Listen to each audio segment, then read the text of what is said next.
वहां पे। तो उसकी भी लाश बिल्कुल सेम, ना बॉडी में खून ना बॉडी में कुछ, खाली बस खाल और हड्डी। इतनी देर में वो एंटिटी आई और करीम का यूं करके सर पूरा मोड़ के तो तुम एक मुझे स्टोरी बता रहे थे कि बहुत तगड़ी स्टोरी है, मतलब रियल इंसिडेंट भी है और इससे सीख भी मिलेगी और सुन के डर भी लगेगा थोड़ा बहुत। हाँ है, तो एक स्टार्ट स्टोरी करो है। जल्दी। तो स्टोरी में स्टार्ट करता हूँ। ये बंगाल के किसी गांव की स्टोरी है। वहां पे एक मंदिर है, मतलब उस गांव में एक मंदिर है, उसके बारे में बताया जाता है क्यों बना। तो जैसे दोस्ती होती, दोस्ती यारी दो बंदों में, जिगरी यार जैसे मान लो। तो इन दोनों का नाम रख लेते हैं हम, एक का नाम करीम, एक का नाम सुरेश। ठीक है। तो इन दोनों की पक्की आ रही थी बिल्कुल, मतलब कि गुस्सा वाले, कोई कुछ बोल रहा तो लड़ वो हो जाओ, बिल्कुल लड़ लो, ऐसी इनकी दोस्ती थी। तो एक बार रात में, मतलब कि वहां पे एक, मतलब जैसे हमारे यहाँ बोल लो दारू, तो वहाँ की अलग वो है, मतलब ये जो खजूर के पेड़ होते हैं उस पे मटके लगाते हुए उसका बूंद बूंद करके वो निकलता, उससे इनकी दारू बनती। अल्कोहल भी होता है उसमें, बिल्कुल जैसे दारू होती है नॉर्मल वैसे। तो ये दोनों अपने रात में प्लान बनाते हैं, करीम और सुरेश, कि हम जाएंगे और ऐसे ऐसे दो बोतलें भर के ले आएंगे चुरा के। और इनका प्लान बनता है, ये रात को जाते हैं अपने 11:30 12 बजे। पहले गांव में लाइटें तो होती नहीं थी, तो किसी को क्या पता चल रहा, अंधेरे में गए। तो जाते टाइम में वहां पे नहर भी थी बीच में, नहर को पार करके गए, पहुंच गए। अब पहले चलता है तुम्हारा सुरेश, नहीं पहले चढ़ता है करीम। एक पेड़ पे चढ़ गया, उसने एक बोतल भरी, वो आगे नीचे उतर गया, उसने उस पेड़ के साइड में अपनी बोतल रख दी। अब ये गया दूसरी पेड़ की तरफ दूसरी बोतल भरने अपनी। तो जैसे ही सुरेश स्टार्ट करता है चढ़ना उस पे, तो करीम हाथ रखता है पीछे से कि उधर देख कौन खड़ा हो। तो ये दूसरे पेड़ पे जाते हैं और सुरेश अपने चढ़ने लग जाता है। तो करीम यदि जैसे थोड़ा सा चढ़ता है, वो हाथ रखता है कि उधर देख कौन खड़ा हो अपनी बोतल के पास। तो ये सुरेश देखता है, तो एक एंट्री टाइप में खड़ी होती है, मतलब कि उसकी शक्ल तो नहीं दिखती, पर वो आदमी धोती में और उसके सिर्फ वाइट बाल, मतलब चांद की रोशनी में जितना दिख रहा था वो नहीं दिख रहा था, उसे दिख रहा था। ज्यादा बदन नहीं दिख रहा था। मतलब बॉडी दिख रही, फेस नहीं दिख रहा था उसका। अच्छा। तो ये देखते, ये सोचते हैं, मतलब उनका ध्यान नहीं आता उस चीज पे, अंधेरा तो रह गई है। तो ये सोचते कोई हमारी बोतलें चुराना आया।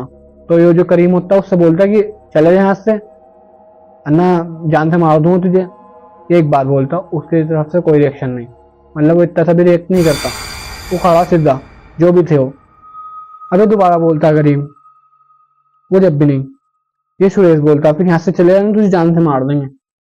अब ये करीम जो था हमारा, ये बहुत गुस्सा वाला था, मतलब कि जिसे भी चढ़ गया तो इस आगे गुस्सा, इसने जिससे चढ़ते ना पेड़ों पे, वो उठाई और उसकी तरफ लेके भागने लगा। तो उसने, जो सुरेश ने देखा कि वो जो एंट्री थी सामने, मतलब जितनी देर में हमारी होती ना, बंद होती आंख, उतनी देर में वो एंटिटी आई और करीम का यूं करके सर पूरा मोड़ के तोड़ दी। वो करीम वहीं गिर गया। और सुरेश जो है वहां से हिल नहीं पा रही हो, मतलब जैसे उस पर कोई पोजेस कर लिया था उसने। पोजेस हो गया हो, मतलब वो दिख रही है उसके पास खड़ी हो एंटिटी, पर वो हिल नहीं पा रही है। वो सेंस में नहीं था अपने वो एक सेंस में नहीं था अपने, राइट। तो एकदम जैसे वो सेंस में आता, वो डायरेक्ट भागता अपने घर की तरफ, वो मुड़ के भी नहीं देखता उस जगह को, डायरेक्ट घर पाया और फिर वो करीम को मार दिया, करीम को मार दिया। चिल्लाता तो करीम का घर भी बराबर में था, करीम के घर वाले भी आए, तो ये बाकी सब गए। तो जो करीम की वहां पे लाश थी ना, वो ऐसे पड़ी थी कि किसी ने खून चूस लिया, और पानी जितना भी खून और पानी हो ना, सिर्फ हड्डी और खाल, ऐसे उसकी बॉडी मिली वहां पे पड़ी हुई। तो ये लाते भाई अपनी बॉडी को और कर दें अपना वो जो भी करें। तो उस अगले उसी दिन से रात में सुरेश जो अपना सोने की कोशिश करता, पर उसके सामने वो यार एंटिटी आ जा बार बार, कैसे उसने मुंडी तोड़ी ऐसे। उसके बाद वो उसकी थोड़ी तबीयत खराब होने लगी अगले दिन से। तो अगले दिन रात में ही 11 12 के बजे एक आदमी भागता हुआ आता है उनके घर की तरफ, कि वहां पे एक और लड़की की लाश टंगी हुई, ऐसे ऐसे। तो ये सारे जागते वहां पे, तो उसकी भी लाश बिल्कुल सेम, ना बॉडी में खून ना बॉडी में कुछ, खाली बस खाल और हड्डी। और वो लड़की कौन थी? वो थी करीम की बहन।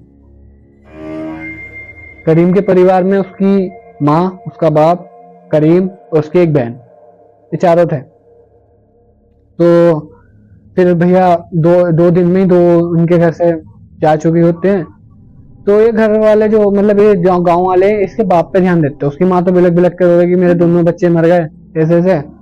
उसका जो बाप था उसका आंख में एक भी आंसू नहीं, मतलब कोई अफसोस नहीं। इनका शक भी आता कि इसने मार दिया, पर क्या करें। फिर भैया 2-3 दिन बाद एक और रात थी दिन में, मतलब कि 11 या 12 बजे के करीब एक आदमी भागता भागते भागते कि वहां पे खेतों में एक को किसी ने गाड़ रखा है ऐसे, किसी की बॉडी को, और सिर्फ टांग के ऊपर आई हुई। तो जाते हैं बॉडी को निकालते, उसकी भी कंडीशन सेम, बॉडी में खून नहीं, वाटर नहीं, सिर्फ हड्डी और खाल। अभी निकालते वो जो भी, वो औरत कौन थी? करीम की माँ। वो करीम की माँ। 4-5 दिन में 3 आदमी घर से गायब। अब भैया ये सुरेश था, इसकी धीरे धीरे करके तबीयत खराब होने लगी, मतलब कि डर लग रहा है, ऐसे कोई महसूस होवे, एकदम से चिल्लावे। तो इनका जो करीम का घर था, उसके 2-3 दिन बाद उसके घर में आग लग जाती है। करीम का जो घर था, अब उसके घर में आग लग गया, मतलब कि कोई आग लगावे तो जैसे गांव में होते हैं मिले हुए घर होते हैं और पे लग जा, नहीं, जैसे किसी ने प्लान करा हो और सिर्फ उसका घर जला पूरा। अब ऐसा भी नहीं उसका बाबा मर गया, उसमें बाप मर गया उसका करीम का, वो वहां से पहले जा चुका होता है, उसी दिन जिसका बीवी का होता है, तो उसी दिन वो जा चुका होता है वहां से। अब भैया इनका शक जाता है उस पे ही, उसके बाप पे, पर अब उसे कांड ढूंढने तो जा चुका। अब ये सुरेश होता है ना, इसकी तबीयत खराब होने लगी बहुत, मतलब कि बेड पे पड़ा, वहीं खा रिया, इसके कमरे में आ रही बहुत तेज बदबू। ठीक है, मतलब कि मैं एक चीज मिस कर दिया, जब ये एंटिटी आने से पहले ना, इन्हें जब ये पहले पेड़ पे चढ़े थे करीम और सुरेश, इन्हें ऐसी बदबू आई थी जैसे कोई 100 लाश एक साथ मरी हुई पड़ी। तो यही चीज सुरेश के साथ रोज हो गई थी, मतलब रात को सोने की कोशिश कर उसे कोई बदबू आ गई थी रोज, मतलब 100 लाश किसी ने मार के डाल रखी हूँ, उसकी बदबू सड़ गई हूँ इसमें। तो इसकी कंडीशन बहुत खराब हो जाए, अपने टांगों पे भी खड़ा होने लायक नहीं बचता, मतलब बेड पे माँ बाप खिला रहा है, खा रिया, नहाना धोना इसने छोड़ दिया, तो कमरे में से बदबू आने लगी। अब एक दिन नहीं, उससे पहले गांव में एक आध इंसान के साथ और यही हो गया था, मतलब कि तुम्हारा बॉडी मिलती खाली खाल और हड्डी। एक प्रधान के घर पे उसकी लड़की थी, उसके साथ भी ये हुआ, तो वो एक्टिव हो गई प्रधान जो था, क्योंकि चेक करना है। तो सुरेश की तबीयत हो गई बिल्कुल खराब। तो इसकी माँ एक बार खाना लेके जा रही थी इसके कमरे में, तो उसे एक विजन आया, इमेजिनेशन बोलते हैं ना जिसे, कि इसका मतलब वो चिल्लाई और बेहोश हो गई। तो इसका आए वो जो भी उसके पति थे आए, और सुरेश भी निकल के आया, लंगाता घिसता वहां तक। तो उसकी माँ को उठाया, जब ऐसे पानी वानी डाल के। अब उसके बाप ने पूछा कि क्या हुआ, किसे बचा लो, और सुरेश को बचा लो। तो उसका बाप बोले है तो सही, ये रहा तेरे सामने है कि नहीं, मैंने देखा कि सुरेश की आधी बॉडी गड़ चुकी और उसमें कीड़े पड़ रहा है। तो कह रहे अच्छा ठीक है। उसका बाप फिर एक आध ढूंढता पंडित तो बताता कोई कि सिद्धि होती किसी के पास ना। तो ये जाते हैं अपने जो भी इसके पापा हैं सुरेश के, वो जाते हैं उनके पास। तो उनके बारे में ऐसे बताया जाता था कि जब भी वो रात को बैठते थे ना अपनी सिद्धि करने, तो उनके आसपास बड़े से काले कलर के 2 कुत्ते रहे हुए थे, मतलब कि जैसे कोई डिस्टर्ब ना करे वो करते टाइम। तो ये उनके पास गए, उन्होंने बताया कि ऐसे हमारे गांव में हुआ और मेरे लड़के की तबीयत खराब। तो ये जो थे इनकी एज होगी 65 या 70 के करीब, कितने मुझे अपने गांव में लेके चलो। अब ये उसे लेके गांव में आते अपने, और फिर जाते अपने लड़के के पास कि ऐसे ऐसे हम एक वो निकाल रहे हैं रैली गांव के लिए, तू भी चल, हवन होगा उसमें, तू भी चल। तो ये कह मैं कैसे जाऊँ, मैं अपनी टांगों पर खड़ा नहीं हो सकता। तो इसका बाप कहता मैं तुझे अपने कंधे से ले जाऊंगा लगा के। वो कहता ठीक है चलो।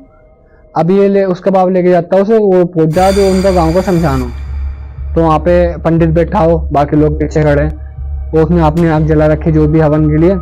अब ये जाते और सुरेश को वहीं खड़ा बाबा के साथ, तो वो पंडित कहता है इसे छोड़ दो। नहीं, उससे पहले वो उसके सामने 2 बकरे के कटे हुए मांस जो बड़े बड़े होते हैं कम से कम, वो डालते उसके आगे। तो जो सुरेश होता वो एकदम से जो मतलब कि जो खा भी नहीं रहा सही से, वो उसका वो मन होने लगे उसको कि मैं इसे खा जाऊं। अब तो वो एकदम से अपने बाप का कंधे पे से हटा जाता और डायरेक्ट वो खाता गोश्त का जो भी था, और उसका खून और पानी जितना भी था गोश्त में सब चूस जा। अब गांव वाले कह रहे कि वो कर रहा सारी चीजें, मतलब गांव में जितनी भी एक्टिविटी हुई सारी वो कर रहा। तो कितना उसका बाप की इसे छोड़ दू, इसे यही बैठ जा, उससे कहता है लड़के सुरेश से कि तू यहीं बैठ, अब उसके बाद चले जा भैया वहीं जहाँ पे लोग खड़े हैं। अब जो पंडित होता है उससे पूछता कौन है तू, तो सामने से वो बताता कि मैं इस दुनिया का हूँ नहीं। कहता कहाँ से आया तू, कि मैं तो पताल में सो रहा था, ऐसे ऐसे नहीं। पहले वो कहता कि वो बताता नहीं कि मैं पताल का, वो कहता मैं इस दुनिया का हूँ ही नहीं। तो पंडित बोलता तू क्या चाहता है, कि मैं तो सब गाँव वालों को खा जाऊंगा, मतलब कि इनका सबका खून पी जाऊंगा। तो वो कहता कि तू मुझे निकाल के दिखा इसकी बॉडी से कैसे निकाल देगा। कि वो फिर उसे समझाते कि तुझे क्या चाहिए ये बता। तो वो कहता मैं गाँव को खत्म कर दूंगा ऐसे। तो वो कहते तू नहीं मान, वो मतलब उससे करते जो भी भेदभाजी होती, तो वो नहीं मानता उसकी बॉडी से निकलने से, मना करते हो कि साहब मैं नहीं निकलने का, मैं तो मुझे बॉडी पसंद आ गई, मैं रहूंगा इसमें। तो फिर वो जो पंडित होते हैं वो थोड़ा बैठते हैं, तो उसके उनके पीछे से ना वो दो कुत्ते आते हैं जो ब्लैक कलर के मैंने बताया, हाँ। वो निकल के आते हैं और वो उससे एंटिटी डर जाओ कि इन्हें हटा लो पीछे, मैं चले जाऊंगा, इन्हें हटा लो।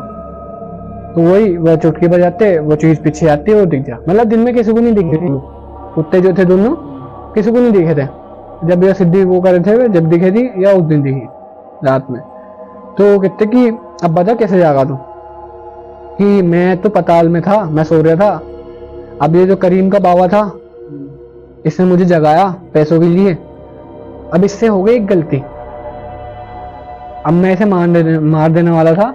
इसने क्या करा कि मेरी फैमिली की बलि ले लो, पूरे गांव वाले की बलि ले ले, पर मुझे छोड़ दे। इसने अपनी जो थी मुसीबत गांव वालों पे डाल दी, तो मुझे तो छोड़ा गया है। कहता तू कैसे जागा ये बता बस अब। तो कहता कि ऐसे ऐसे गांव के बाहर दो बकरी दो मुर्गी काली कलर की बांध देना तुम, मैं उनके साथ जो भी करूँ मैं करके चला जाऊंगा, पर याद रखना कि लालच, इंसान के अंदर लालच होता है, तो मैं दोबारा आऊंगा ही आऊंगा, और अब के मुझे कोई नहीं भेज सकता। तो वो पंडित ऐसी करता, वो जब भी सुरेश बेहोश हो जाता है तो पंडित ऐसी करता, वो बकरे लाता है, दो मुर्गे लाता है और भैया गांव के बाहर छोड़ जाता है रात में। अब सुबह में गांव वाले जाके देखते तो उनकी बकरी के साथ भी वही सेम, किसी ने जैसे खून चूस लिया हो, पानी चूस लिया हो। ठीक, अब ये सुरेश की भी तबीयत बाद में ठीक होने लगी।